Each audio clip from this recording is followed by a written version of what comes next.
Hey, business owners, welcome to this edition of Futurise Your Business interview series. I'm Dinesh De Silva. I'm the founder and CEO of netStripes. Now, before we get started, don't forget to press the subscribe button below.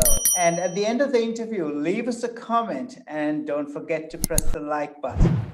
With me today is Sonia Wray. Sonia is the owner of Sterling Results Fitness Club. She's an unbelievable woman. She started her business because of a passion for fitness. She had a passion for hiking. However, before Sonia went into this business, she was an executive of a global tech firm earning the mega bucks. But she said, I'm going to leave it all and start this business. Sonia, big welcome. Hello, Dinesh. How are you? Hello, people.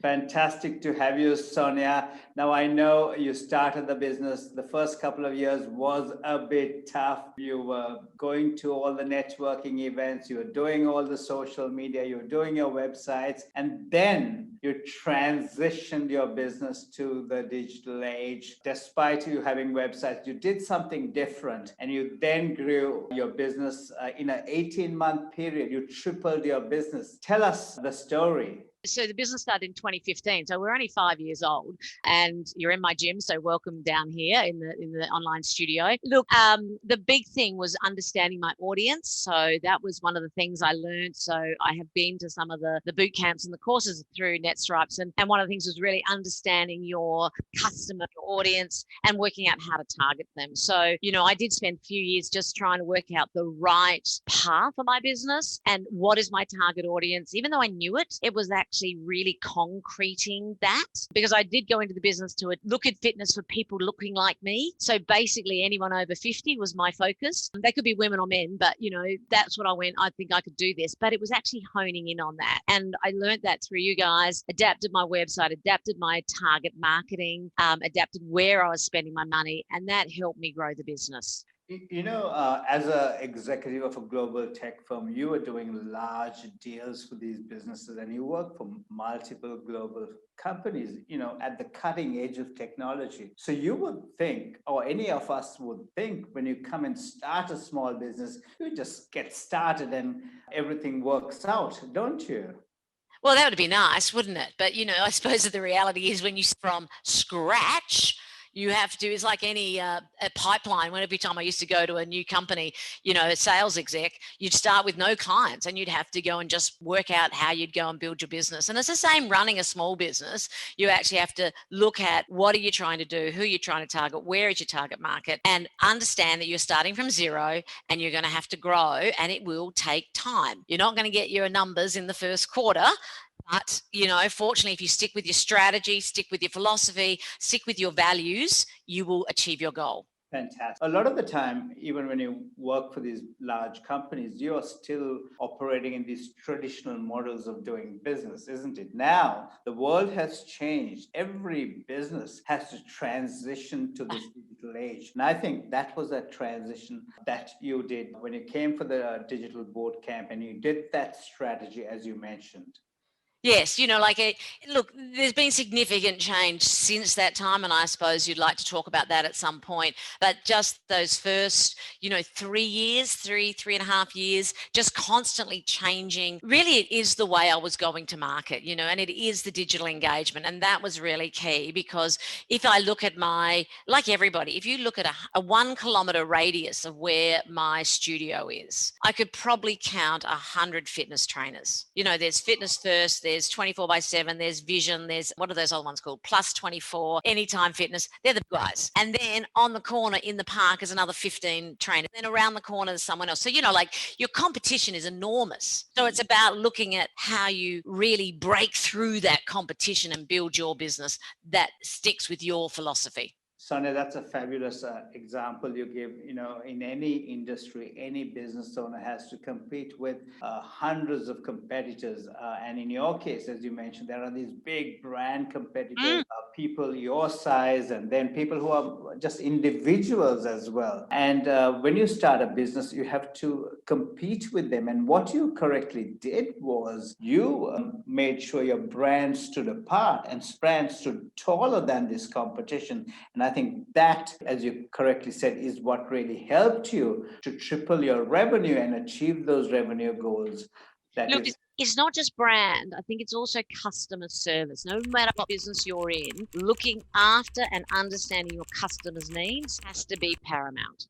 Absolutely. And that's so true. And you mentioned the word values earlier. It is sticking to those values and then delivering to your customers on your brand promise. And I know you did a lot of work in that area. So congratulations on that. But more importantly, as the pandemic happened, most gyms closed down. Gyms across the country closed down. But I know for a fact that you grew your business and you won more customers. Now that's phenomenal. Sonia. Tell us about that. You know, when the Prime Minister's going on the radio or on the news every day saying, you know, what's going on in the world, you know, something's about to happen. And so March, 17th, we were hearing the noises, and you just, even though you didn't know what they were going to do with gyms or people, you just knew something was happening. So I immediately, and last year I tried a virtual class with a client who'd left me and moved out to 1 kilometers away. Right. So I thought, hold it, I've tried this before. Let's try a little virtual class with my clients. And then when the pandemic hit, you could see what was happening both with hiking. They were cutting groups down from 20 to 10. They were saying social distancing. And then they said gyms closed. And my business was 100% everybody came in here. So all of a sudden it was gone. But before that day had happened, I had trialed this thing called Zoom classes, and I had experimented, and the team were happy to trial it. And I started running virtual classes. Now, I did lose at least 40 clients. I lost probably 40% of my clients because there were a significant number of clients who would not go online. And there were clients where I traveled to them and we ran classes in their community center and they didn't want to go online. So yeah, like everybody, I lost clients, but I grew significantly. And that growth happened, from the closure through to the end of the financial year. And there were different strategies and different things I did, which we'll cover later. But the first thing I did was get the business online and doing things like you can see now, right? Investing in technology, investing in a microphone so you can hear me, investing in a high-powered computer, the NBN, a mixer so I can play music through this thing as well. Because this is not just about having a video and trying to be average. It's about giving a quality experience to my clients, and a quality experience like they used to get here in the gym.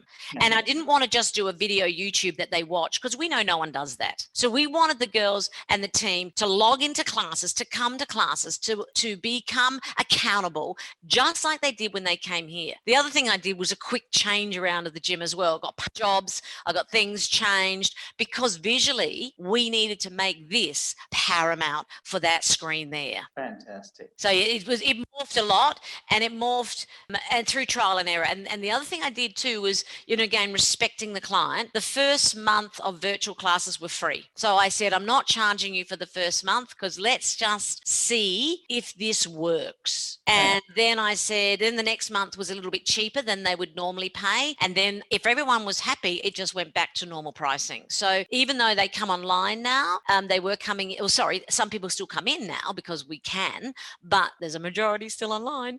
Because we've gone online, I didn't have to change the pricing structure. It's exactly the same as it was when they came face to face. Fantastic. And Sonia, we were chatting about this some months ago, and you were so delighted that you were having customers from interstate. Earlier, as you said a little while ago, everybody came to the gym physically. Suddenly you discovered this new world where customers from interstate were logging in for your classes. And more so, the additional cost of custom acquisition and putting them on that class was zero for you, because now your business is completely digitized. Yeah, I remember listening in the boot camp, and you're talking about strategy and digitizing your business. And, my brain went, there is no way I can digitize this fitness business. I have to just share this with you, Dinesh. I haven't told you this one. But my brain went, this is a physical face-to-face business. I run small, personalized boutique gym classes. So I can't go and digitize. And all of a sudden, the pandemic made me change, made me adapt and innovate. And, the significant change we did, and to turn it into a digital platform. And now, I take videos now like let's say this was a fitness class, I put them on YouTube. They're free for people to use. So I've added that value in. And interstate, I have a personal training client from Adelaide. They do a PT session with me. Wow. I've got in my classes people coming in from Canberra.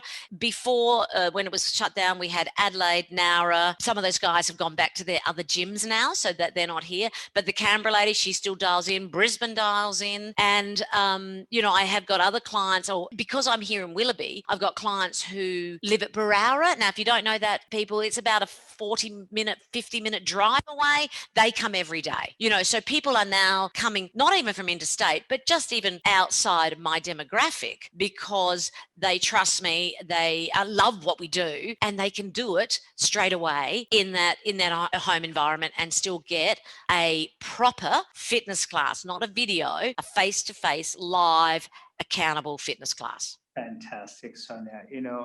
I'm so excited as you tell me this stuff, because, there are a couple of lessons I want to stress here. As you come to a digital boot camp, now we do it online. It's called Futurise Foundation. When I speak about innovation and small business innovation, as you said, you might think, oh my goodness, how am I going to do this? I'm a small business. I'll never get there. But you do not need to get there on day one. What we need to do at the beginning, as Sonia said, is to build yourself the digital and marketing infrastructure, a digital platform that has the capability for you to pivot during any crisis, as Sonia has done. In her business, she has got automation so that people can come in and log in and register for any class. Sonia can add more classes when she needs to. And Sonia, what I really loved was the story when you told me. I was actually that day doing a run when I called you, or just had finished a run. And so I remember exactly where I was standing when you told this to me. You said, all the other gyms have closed. There are so many instructors who are unemployed. I am now hiring lots of other instructors to do yoga and Pilates and other specialities that I don't do. Tell us about that, Sonia. Let's be honest, sometimes you're just fortunate. A particular business stopped running one of their things I used to do, which was hiking, and it's something I do. And so this is actually during the shutdown. I'd heard this news. I quickly got on the phone to all the hike coaches, and was very fortunate to pick up 2 hike coaches during that time. The focus I had, and this is again very important, is that I really put energy on not only, finding the right coaches, but making sure they were signed and sealed before our lockdown opened. So May 15th, I was again watching the timing, and I was looking at it and I'm thinking, we're going to come out of this. They're going to open the doors again to outdoor recreation. And hiking needs to start the very day they open that, which means I need to have a whole new program opening when that happens. Right. So I found these 2 coaches, I hired them, I put them through all the ropes, and then, we agreed on a contract, we agreed on a plan. And I was running 2 hikes a weekend and maybe 3 and getting exhausted. I now run 7 a week, and the hike coaches take 5 of those. I still do 2 because I love it too much. It's just too good. But my 2 hike coaches, they run 5 hikes for us a week. That also brought a whole bunch of new clients to the business. And we are now servicing, on average 6 or 7 clients per hike on average. So 50 hikers each week. The weekend ones get a little bit more. So maybe we get 10 on the weekends and 7 on the weekdays. But, we've got 50 hikers out there to 60 hikers every week traipsing the grounds and getting fit in nature. Now, the good thing is, not only did I do those, one of those turned into a fitness coach, or they're both fitness trained, but said she would like to do fitness coaching for me. So that's great. I hired a hike coach assistant, so a young apprentice, so a young 18-year-old who's coming out and is learning, and then they will do their outdoor recreation course. The 2 yoga teachers, because we're now offering more yoga and Pilates into the business because of the online ability. Remembering, when you're in a gym and you've only got 1 studio space, you can only run 1 class at one time. If you have a virtual environment, then I can run yoga simultaneously to fitness, simultaneously to hiking. So now if you look at my timetable, it is busy. There are 33 classes and hikes that we offer every week. Pre-COVID, it was about 10. So there's 33 different things you can do with us every week, from Pilates to yoga to various different types of fitness. That means that there are fitness for those those over 80 or for those who are got some health issues. Then there's fitness for those over 65, and then there's fitness for those over 50. So, we have different levels and everyone's improving. So you go from gentle fit to fit at any age to stay fit. And then I said yoga, Pilates, hiking. We've got box fit now on the table, and we just introduced last week jog fit. So we're now going out jogging on a Wednesday. Fantastic. Sonia, there are lots of lessons there, and I want to pick some of the lessons so that our audience really gets some real value on what you did. You mentioned you were in the right place at the right time and you got lucky. But as you know, it's how we create our own luck, isn't it? You had created your digital platform. The pandemic happened. Your competitors had to close down because they didn't have the infrastructure, but you did have the infrastructure. And for you to add new classes using their competencies was not hard because you had the infrastructure and you could take it digital. And that meant that you were able to take advantage of the pandemic, win business from lots of other sources. And the beauty of it is, that's what I was getting so excited as you were saying. While people were losing jobs, you have created employment opportunities for so many people. Now, that is, while it's great for your business, it's also such a blessing for the people you're creating that employment to, because that's what the government wants us small business owners to do. I always say the secret to Australian innovation lies in the hearts and minds of our small business owners. This is what I'm talking about, ladies and gentlemen. Business owners, Sonia, what she just told us is the absolute essence of that statement I make. Sonia, a couple of things I want to say, and I'm sure this will come as no secret to the audience here. You told me at the end of the first month of this financial year. This financial year started, as we all know, in Australia on the 1st of July. At the end of July, most businesses really struggled through it. But Sonia, you told me that you achieved 3 months of your annual target in that first month. And now you believe that you can achieve 100% growth in this financial year from previous year. Now that's unbelievable. And I think our audience will agree to that. That's superwoman status, Sonia. Run us through that. Well, it again goes down to, I suppose, 2 or 3 things. One is getting your strategy and your business value. Know where you're taking your business. And it was always about growth. This year was always about growth. Pandemics kick in and it turns you upside down, and then you adapt and innovate and you keep going on your trajectory. It's about customer service. So, if you do the right thing by your customers will do the right thing by you. And that has happened because I've got so much more business through word of mouth. Now, we've been able to bring classes back into the studio as well. So online as well as face-to-face, and that's opened up. The people who didn't want to go online, they've come back, so that's new clients. The hiking, as I said, that brought new clients. But the other thing we did was we are now adding more and more, because I've got these extra staff, we can add more and more getaways. And because we can't travel overseas anymore, our clients are looking for something that's more interesting. So our hiking clients, we have full-day hikes, we have weekend getaways, and we've got something planned for every month of the year going out all through 2021. So that means that I'm now offering more services, not just classes, but services that people are investing in. Some of those are high value services, which means it's helping my revenue and cash flow. So that's again more innovation happening, because we've looked at what is it that our clients want, what are they asking for, and then we're listening and adapting and growing. And I meet with my staff every week and we look at what is happening in the business, what are the clients saying, and then what can we do to give them a good quality service. Fantastic. Sonia, thank you so much. There are a couple of lessons I want to pick on there. One of the very important points is that you look at the customers who can provide you, where you can provide more value to, and they are willing to pay you more. And these personas, if you want to call them, are your highest valued personas. And how can you look after them better? How can you fine tune your services in a way that you can really cater to them? And that exercise you have done well. And as a result of that, you get, as you said, not just more customers, but more services that deliver a higher value. Congratulations on doing that.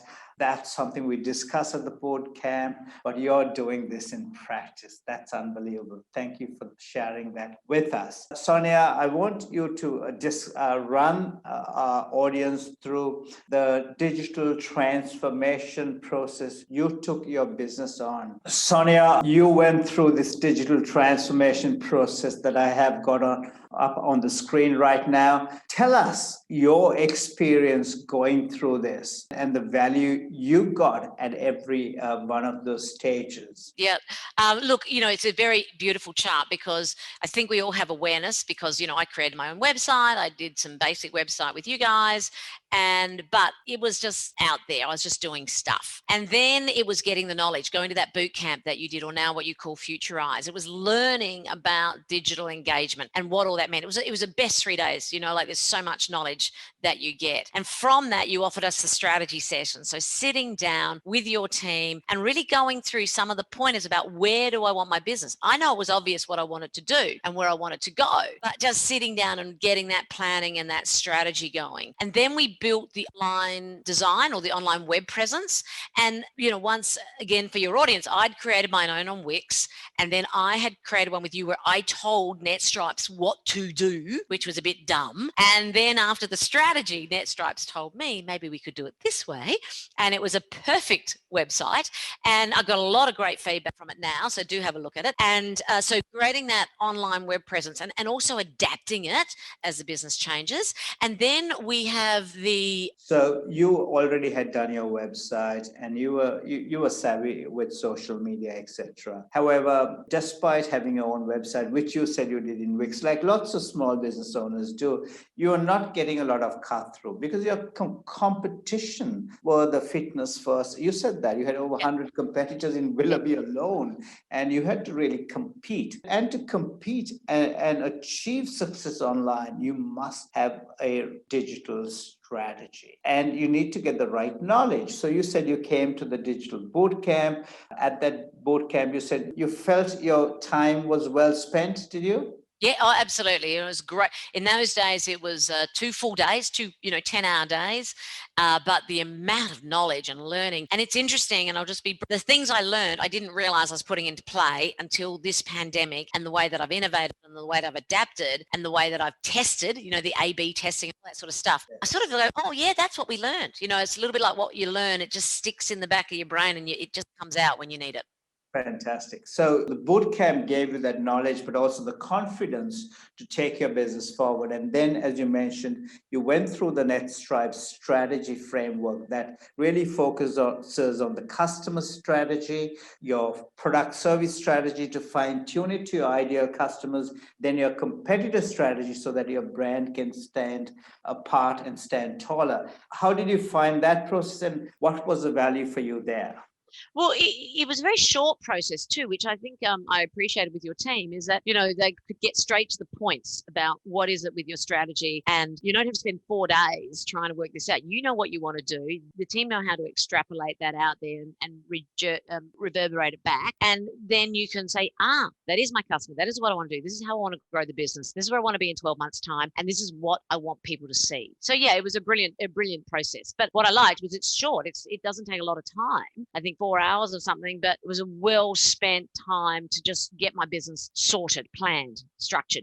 Fantastic. You may recall it just 2 hours, and that's because we've taken a 3 to 4 week strategy process and truncated it to get the essence from the business owner. And most of you business owners know your business, and our job is to extract the essence of it, as Sonia said, and then guide you in the right direction. And that's what we did with Sonia. And Sonia, I remember in the last video we did, you said that was when the business pivoted because you understood who your ideal customers were. Sonia, tell us about the online brand design process that we embarked on for your business, and how did you find that?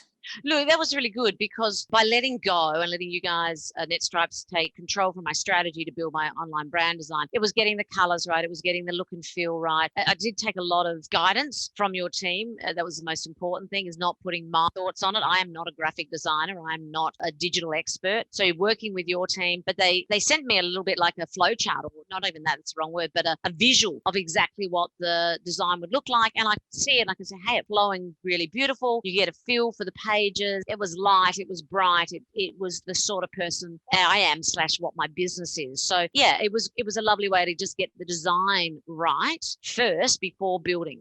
Fantastic. And you said it correctly, right? As business owners, we are not graphic artists. We are not brand designers. And if you want to look world-class online, you need to have world-class people designing your brand, people who know how to take a strategy and embody that customer strategy, your brand, your unique value proposition, so that anybody seeing your business online gets it in a flash. Your value proposition needs to be embedded in your web visitor in a second or so. And that's a really important process before you go to web design. Sorry, not web design, but into web development. Unfortunately, one of the biggest mistakes business owners do, and as Sonia said, she went into Wix and she created her own website. We miss the process of getting the right knowledge, getting your strategy right, getting your online brand design right, and we go directly into web development. And that's a mistake that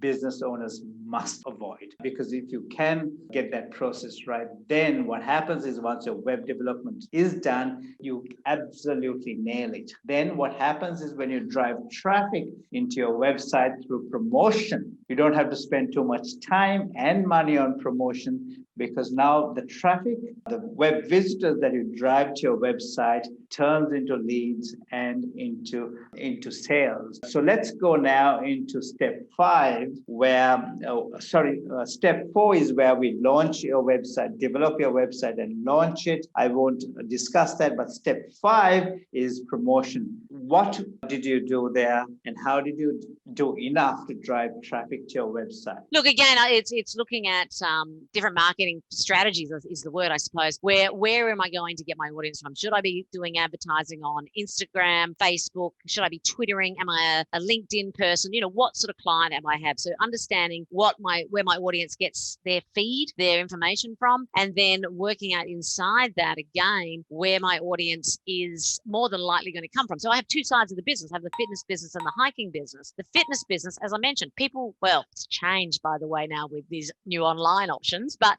in the past, the fitness business was all about Willoughby. It was about the local area where people would come. So I targeted all my marketing about being local. And then with hiking, it's about being Sydney based. It doesn't be in the local region. It's just got to still be this state or this city. So you target your marketing based on that. I did experiment with pixels and target marketing for the online classes, because I realize that now people can come online as they have done from all over Australia. And I really targeted Melbourne for a while there as they were in lockdown. And what I found, though, when I got a lot of interest from my advertising and my targeted marketing, that people went straight to the website. They validated what I said. They could see everything I did. And even today, when I get a new client, like I get new clients every week, they say, I've already been on your website. I understand what you do. I like what you're offering. I like who you're focusing on. I'd like to come in and meet you. Fantastic. Sonia, a couple of things there, right? You said when you started promoting your business, you had to come up with your promotional strategy. And you did that based on who your ideal customers were.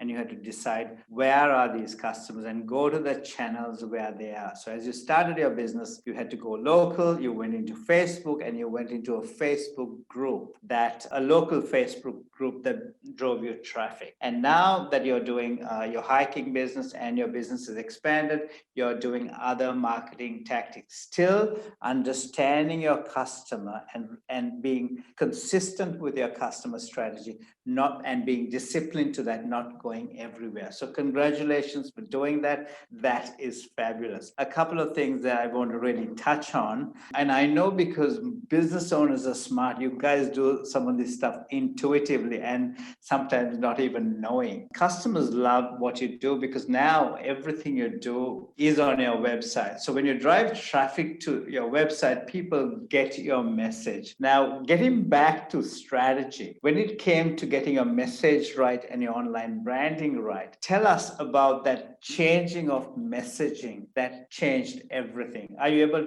to reveal that to us, please?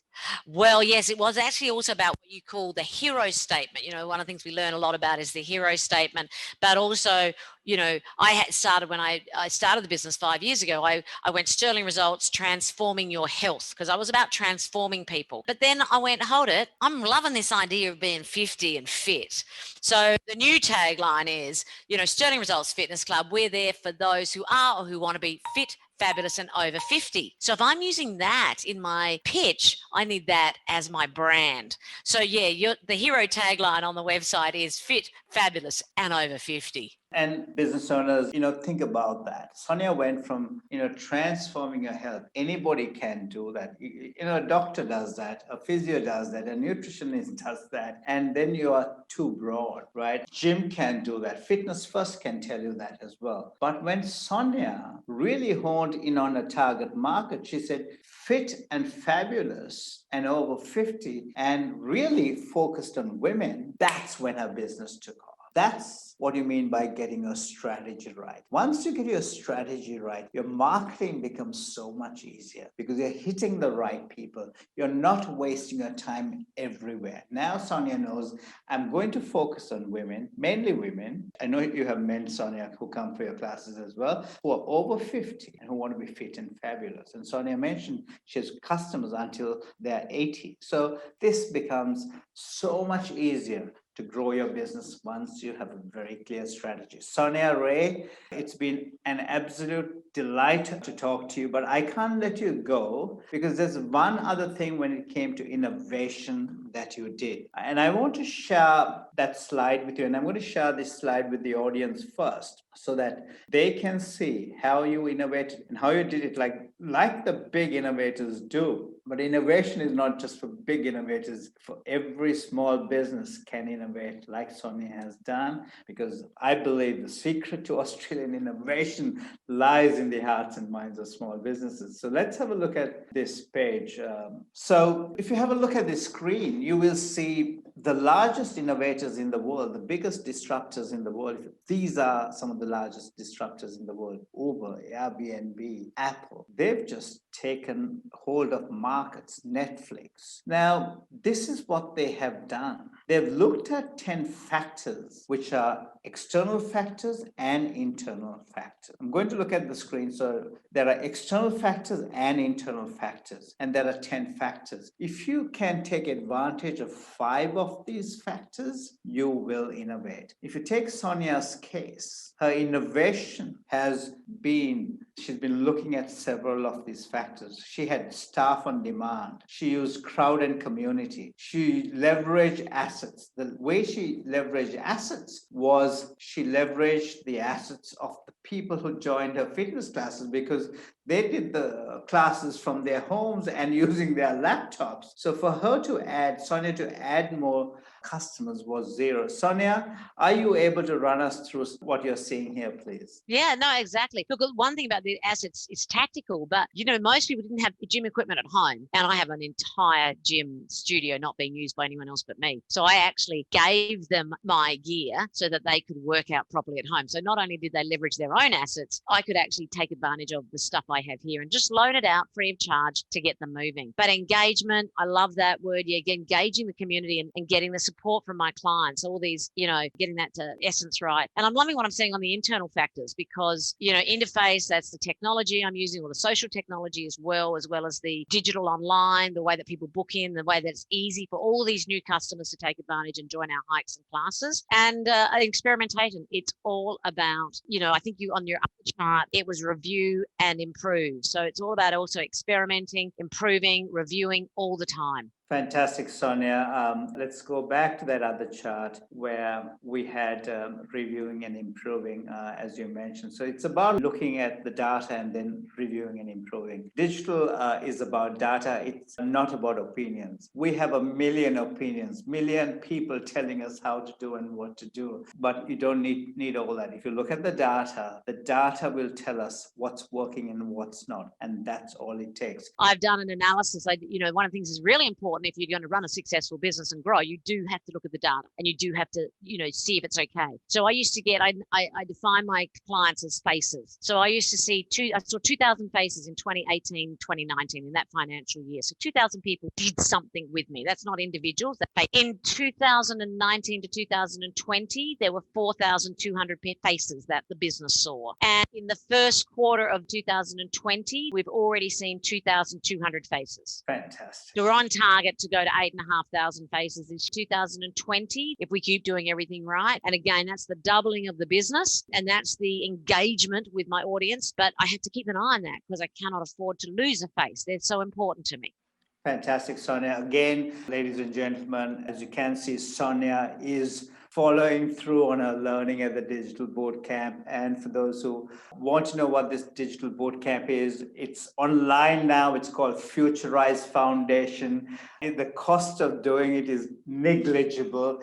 And the best thing is it's a condensed version of the bootcamp, and it takes you less than a day to do it now. In 6 hours, you can have it done. By the way, if you've enjoyed this video, please subscribe to our channel. We've got some great videos coming through. I'm going to interview the managing director of Google. I'm going to interview the managing director of Xero. We have the managing director of Alibaba, Amazon Web Services, marketing director of Facebook, all on our netStripes YouTube channel. Go and watch those YouTubes. And by the way, if you like this video, please leave a comment. Congratulate Sonia on her success. She's like any one of us out there, somebody with an idea. She struggled in the first couple of years, but she's really moved from that stage, transitioned from that stage.